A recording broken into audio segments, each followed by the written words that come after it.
Report mo na kay Raymond, Miss Jackie. Mga abusadong middlemen at traders ng sibuyas dapat pangalanan. Ayon yan na sa isang senador. Alamin natin sa report ni RH28 Raymond Dadpaas. Laki Raymond. Yes, Ms. Jackie, may panahon na upang pangalanan ng mga abusadong middlemen at traders ng sibuyas. Ito naman ang binigyang din ni Senator Francis Kiko Pangilinan bilang chairman ng Senate Committee on Agriculture kasunod ng hearing na sinagawa sa Muñoz, Nueva Ecija.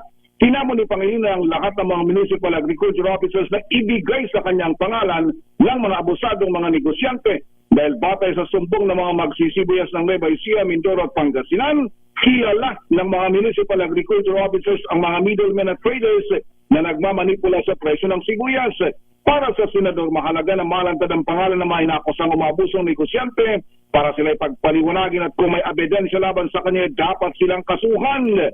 Pinagtutuunan din ng pansin ang sumbong ng mga magsisibuyas na wala silang access sa mga cold storage facilities dahil ang mga operators ay kasabwat ng mga middlemen at traders kaya't napipilitan ng mga negosyante o itong mga magsasaka na ibenta ang kanilang ani sa presyong dikta ng mga middlemen at traders.